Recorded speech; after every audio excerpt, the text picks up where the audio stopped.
Hello বন্ধুরা, আমি শুভজিৎ। আজকে তোমাদের কাছে সম্পূর্ণ একটা নতুন ভিডিও এবং গুরুত্বপূর্ণ ভিডিও নিয়ে হাজির হয়েছি। তোমাদের কাছে আমি একটাই রিকোয়েস্ট করব, তোমরা ভিডিওটা সম্পূর্ণ দেখবে। আর যে যে জিনিসগুলো আলোচনা করব আজকে, যেটা মানে কালকে আপডেটটা পেয়েছিলাম, তো তোমাদের কাছে ভাবলাম যে না, তুলে ধরি। কারণ সেই জন্য যে ভিডিওটার ওপর, যে নোটিফিকেশানটার ওপর যে আমি আপডেটগুলো দিয়েছিলাম, সেই ভিডিওটা যে বানিয়েছিলাম, তার মধ্যে মিনিমাম 80খানা কমেন্ট এসছে সেই রিলেটেড পোস্ট নিয়ে। ঠিক আছে, সেই পোস্ট কী পোস্ট ছিল, তার নতুন একটা এক্সাম ডেট পাবলিশ করে দিয়েছে সমস্ত কিছু। আর কাট অফ রিলেটেড রেজাল্ট কবে বেরোতে পারে, খুব তাড়াতাড়ি বলতে গেলে 1 মাস ফর্ম ফিল আপ হয়েছে, 1 মাসের মধ্যে কিন্তু এক্সামের ডেট দিয়ে দিয়েছে। তোমরা যারা যারা এখন অফিসিয়াল ওয়েবসাইট দেখোনি, কোনটা পোস্টের জন্য বলছি সেটা তোমাদের এখনই আমি ডিটেলসে বলবো। তার জন্য একটাই রিকোয়েস্ট করো, ভিডিওটা একটুখানি বড় হতে পারে, তোমরা সম্পূর্ণ দেখো, কোনো জায়গা স্কিপ করো না। আর পারলে তোমরা ভিডিওটা অবশ্যই ফার্স্টে লাইক দিয়ে দাও। আর যদি কোনো কোয়ারিজ থাকে, তোমরা শেষে একেবারে কমেন্ট বক্সে কমেন্ট করতে পারো। তো আজকে যেটা আমি আলোচনা করবো সেটা হচ্ছে কলকাতা পৌরসভার নতুন আপডেট। যে আপডেটটা তোমাদের রিসেন্ট এক্সাম হবে, সেটা আমি তোমাদের কাছে আলোচনা করছি। কোথা থেকে অফিসের নোটিফিকেশনটা পেয়েছি সেটা আমি বলে দেবো। তার জন্য বলে রাখি, এক্সামের সমস্যা সমাধান, এই যে কোশ্চেনটা আছে, এটা একটা এক্সাম আছে তোমাদের 24 তারিখ একটা এক্সাম হবে। সেটা হচ্ছে কলকাতা পৌরসভা সব থেকে সেকেন্ড সিনে যেটা বেরিয়েছিল কিছুদিন আগে। তা 24 তারিখ একটা এক্সাম আছে, সেই এক্সামটা বলছি, নোটিশটা একটু আলোচনা করব। আর 24 তারিখ যারা যারা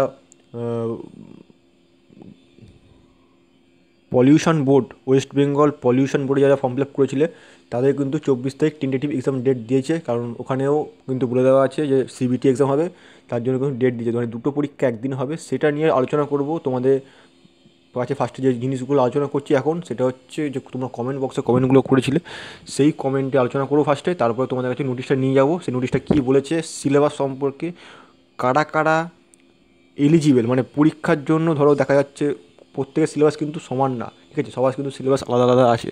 তার জন্য কী কী জিনিস পড়তে হবে না পড়তে হবে সেগুলো আলোচনা করব। তা ফার্স্ট যেটা কোশ্চেন হচ্ছে, মজদুরের রেজাল্ট কবে বেরোবে, রেজাল্টের খবর কী। বলে রাখি, ফেব্রুয়ারির মধ্যে। ঠিক আছে, ফেব্রুয়ারির মধ্যে একদম বড় সম্ভাবনা আছে, ফেব্রুয়ারির মধ্যে বেরিয়ে যাবে। কেননা তোমাদের কিছুদিন আগে যে নোটিফিকেশান নম্বর 16/2020 যে একটা পোস্ট বেরিয়েছিল, সেটা কিন্তু 1 মাসের মধ্যে তোমাদের এক্সাম ডেট দিয়ে দিয়েছে। তার জন্য কিন্তু বলে রাখছি, ফেব্রুয়ারির মধ্যে রেজাল্ট বেরোতে পারে, তার মধ্যেই বেরিয়ে যাবে। এবার হচ্ছে ফিল্ড ওয়ার্কার রেজাল্ট কবে বেরোবে।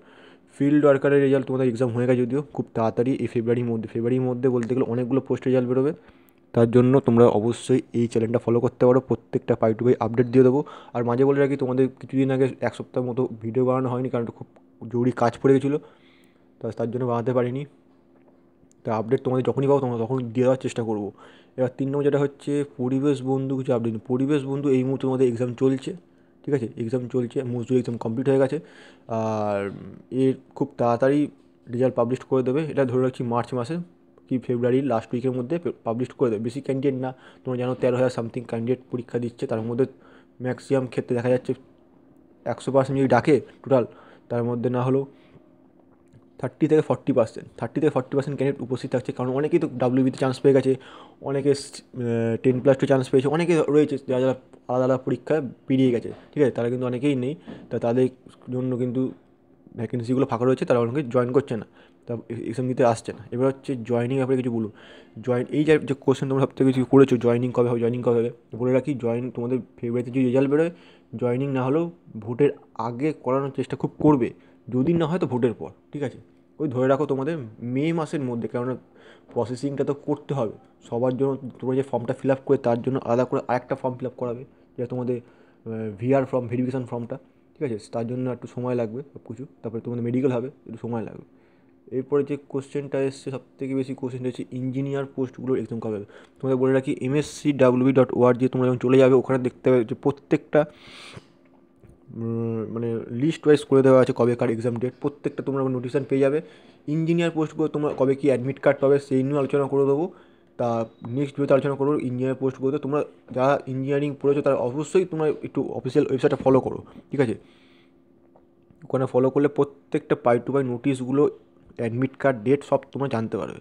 এবার যে কোশ্চেনটা সব থেকে বেশি এসছে 24 তোমাদের আগেই বললাম, 24 দুখানা এক্সাম ডেট আছে, কী করবো। তোমরা যেটা ভালোবে সেটা তোমরা করবে। এই কমেন্টে একজন করেছে, তার কমেন্টে রিপ্লাই দিয়ে দিলাম। 24 দুখানা এক্সাম ডেট, সেটা কোন এক্সাম সেটা বলে দেবো একটু পরে।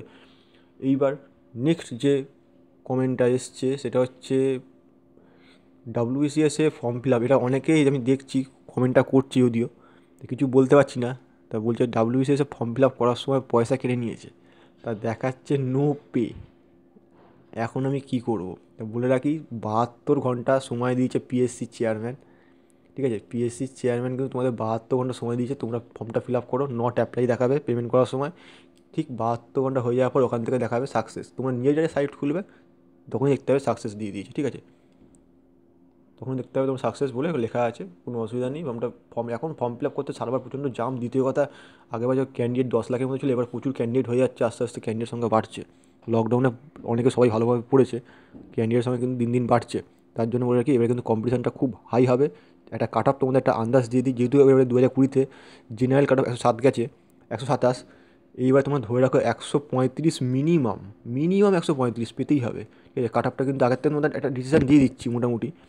এখনও কোশ্চেন হয়নি, তাও মধ্যে তোমায় বলছি, কিন্তু সিট সংখ্যা আগের বার তো অনেক কম ছিল, এবারও অনেক কম থাকবে। 135 কি 140 মেনে চলতে হবে, নাহলে কিন্তু চাপ আছে। এবার যে নেক্সট কোশ্চেন সবথেকে বেশি এসছে, বাঁকুড়া কোর্টের কিছু আপডেট দিন। বাঁকুড়া কোর্টে তোমাদের ফর্ম ফিল আপ হয়েছে 2019 সালে না 20 সালে, বলতে গেলে লাস্টের দিকে, ডিসেম্বর কি জানুয়ারি এরকম দিকে হবে। তা ফর্মটা ফিল আপ হয়েছিল, তোমাদের এক্সাম ডেটও বলেছিল, লকডাউনে কারণে এক্সাম হয়নি। তা খুব তাড়াতাড়ি আপডেট দিয়ে দেওয়া হবে, সেই আপডেট তোমাদের যখনই দেবে তখন তোমাদের কাছে আমি আলোচনা করে দেবো। এছাড়াও তোমরা যদি বাঁকুড়া কোর্টে কোশ্চেন পেতে চাও, তোমরা প্লে লিস্টে চেক করো, প্লে লিস্টে কিন্তু বাঁকুড়া কোর্টে কোশ্চেন দেওয়া আছে, কী কোশ্চেন সব কিছুর মধ্যে ডিসকাস করে দেওয়া আছে। ঠিক আছে, এইবার সবথেকে বেশি কমেন্ট যেটা আরেকটা আসছে, সেটা হচ্ছে আমি দেখতে পাচ্ছি কিছু আমি উত্তর দিতে পারছি না, কারণ এখন ওই মুহূর্তে ওদের পরিস্থিতিটা কী আছে হাইকোর্টে এখন বলতে পারবো না। কারণ হাওড়া কোর্ট আর সিটি সিভিল কোর্ট, এই দুটো কোর্ট কিন্তু এখন ঝুলে আছে। এখন রেজাল্ট এক্সাম হয়ে গেছে, রেজাল্টটা কিন্তু এখনও ঝুলে আছে। তা এই রেজাল্টটা বেরানোর জন্য মানে কবে কি, তার উপর বলতে গেলে সার্ভারটা ডাউন চলছে, দেখতে হবে তোমার সার্ভার ডাউন। বেরানোর জন্য কিন্তু একটু ওয়েট করো, দেখো ভোটের আগে বেরোয় কিনা, নাহলে ভোটের পর। ঠিক আছে, এখন এই মুহূর্তে কোনো কিছু বলা যাচ্ছে না। আর যাদের হাওড়া কোর্টের সামনে বাড়ি বা সিটি সিভিল কোর্টের সামনে বাড়ি যাদের আছে, তাদেরকে একটুখানি কোর্টে গিয়ে খবর নিতে বলো, দেখো কী বলছে না বলছে। তাহলে হাইকোর্টে একটু ফোন করো, জিজ্ঞেস করো তোমরা যে রেজাল্টটা কবে বেরোবে। এই ছাড়া আর কোনো আপডেট নেই। হঠাৎ করে একদিন দেখতে হবে রেজাল্ট বেরিয়ে গেছে, তখন আমি আপডেটটা দিয়ে দেবো, যখন নিবে তখন আমি তোমাদের আপডেটটা দিয়ে দেবো, কোনো অসুবিধা নেই। ঠিক আছে, এইবার যেটা হচ্ছে সেটা হচ্ছে কাট অফ কত হতে পারে কেএমসি। কাট অফ বলে রাখছি, মজদুরি পোস্টের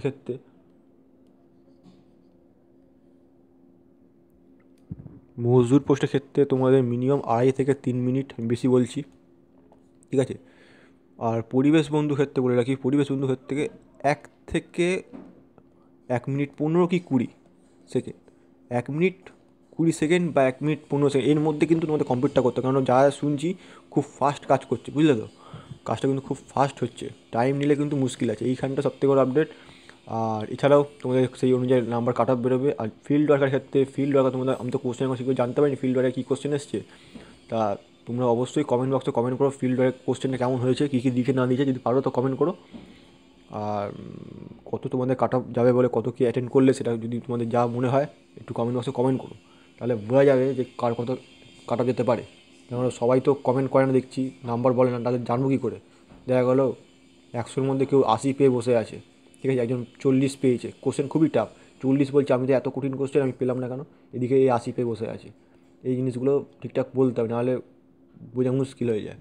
এইবার তোমাদের কাছে আমি নিয়ে যাচ্ছি সরাসরি ওই অফিসিয়াল ওয়েবসাইটে যে আপডেটটা এসছে এক্সাম রিলেটেড, সেটা তোমাদের আলোচনা করে দিচ্ছি। দেখতেই পাচ্ছ আমরা চলেছি সরাসরি অফিসিয়াল ওয়েবসাইটটাতে।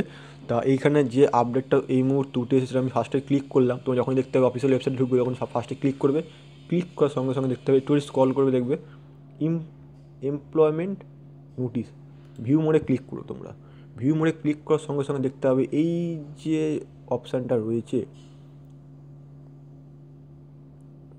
WBCSECSC, অর্থাৎ তোমাদের ওয়েস্ট বেঙ্গল তরফ থেকে যে খাদ্য দপ্তরের যে ভ্যাকেন্সিটা বেরিয়ে এসেছিলো, তার যে এই অফিসিয়াল নোটিফিকেশানটা কী বলেছে সেটা তোমাদের কাছে বলে দিচ্ছি। ইম্পর্টেন্ট অ্যানাউন্সমেন্ট, ঠিক আছে, তোমরা যারা যারা ফর্ম ফিল আপ করেছিলে 16 নম্বর পোস্ট, আমি এখনও বলছি ভালো করে, তাও পারলে তোমরা একবার নিজেরা অফিসিয়াল ওয়েবসাইটে চেক করে নাও। এখানে কী বলেছিল, 2টো ধাপে এক্সাম হবে। 2টো ধাপ মানে কি, একটা তোমাদের রিটেন টেস্ট, লিখিত পরীক্ষা ওএমআর বেস্ট, আর দ্বিতীয় হচ্ছে পার্সোনালিটি টেস্ট, মানে তোমাদের ইন্টারভিউ হবে, ঠিক আছে। এইবার রিটেন টেস্টের ক্ষেত্রে কী বলেছে, ওএমআর বেস্ট এক্সাম হয়, 200 নম্বর পরীক্ষা হবে, 100খানা কোশ্চেন থাকবে, প্রত্যেকটা কোশ্চেন 2 মার্কস করে, ঠিক আছে। এবার ভুল হলে 1 নম্বর করে কাটা যাবে। তোমাদের সময় থাকবে 2 ঘন্টা, 2 ঘন্টার মধ্যে তোমাদের পরীক্ষা দিতে হবে। কমার্শিয়াল ইন্সপেক্টর, এখানে ক্ষেত্রে general knowledge, current affairs, English, math সব করে থাকবে মাধ্যমিক স্ট্যান্ডার্ড লেভেলে। আর অ্যাসিস্ট্যান্ট গ্রেড 2, যেটা তোমরা অনেকে দেখছিলে 32খানা ভ্যাকেন্সি ছিল, ঠিক আছে, 32টা সব থেকে বেশি ভ্যাকেন্সি ছিল ওই পোস্টটাতে। সেই পোস্টের কথা বলে রাখি, জেনারেল নলেজ থাকবে, কারেন্ট অ্যাফেয়ার্স থাকবে, ইংলিশ থাকবে, ম্যাথ থাকবে। কারেন্ট অ্যাফেয়ার্স বলতে গেলে 19 আর 20 ভালো করে পড়ে যেতে হবে, অত বেশি পড়লে হবে না, 19 আর 20, বিশেষ করে 19টা। আর English, mathematics, reasoning, general science, history, geography, প্রত্যেকটা কম্পিউটার থেকে কিন্তু কোশ্চেন থাকবে, ডস, এমএস ওয়ার্ড থেকে কোশ্চেন থাকবে, ঠিক আছে। তা তোমরা যে এই পরীক্ষাটা হবে কবে হবে বলে দিচ্ছি। পরীক্ষাটা হবে তোমাদের, দেখো ডেট দিয়ে দিয়েছে, ডেট অফ এক্সামিনেশান 24/1/2021, 24 তারিখ, ঠিক আছে। 24শে জানুয়ারি তোমাদের কিন্তু এক্সামটা হবে। তা তোমরা কবে থেকে অ্যাডমিট কার্ড ডাউনলোড করতে পারবে? অ্যাডমিট কার্ড ডাউনলোড করতে পারবে mscw.org থেকে 14/1/2021 থেকে। কীভাবে ডাউনলোড করবে সেটা সংক্রান্ত তোমাদের ভিডিও বানিয়ে দেবো, কোনো অসুবিধা নেই। তোমাদের কাছে একটাই সবসময় রিকোয়েস্ট করবো, বন্ধুকে প্রচুর পরিমাণে শেয়ার করো, পারলে চ্যানেলটা অবশ্যই সাবস্ক্রাইব করার সঙ্গে যুক্ত থাকো, আর পারলে অবশ্যই লাইক দিও। আর যদি কোনো কোয়ারিজ থাকে, অনেক দিন ভিডিও বানাচ্ছি, যদি কোনো কোয়ারিজ থাকে তোমরা কমেন্ট বক্সে কমেন্ট করতে পারো, সেই রিপ্লাই দেওয়ার চেষ্টা করবো, কারণ সবাই তো রিপ্লাই দিতে পারি না। তাদের কমেন্টগুলোকে তুলে শর্ট করে তোমাদের কাছে ভিডিওগুলো বানাই, তাদের তোমাদের সবকটা ডাউট ক্লিয়ার হয়ে যায়। তা আজকের মতো এইটুখানি, দেখা হচ্ছে পরবর্তী ভিডিওতে, তার সঙ্গে থাকো। ধন্যবাদ।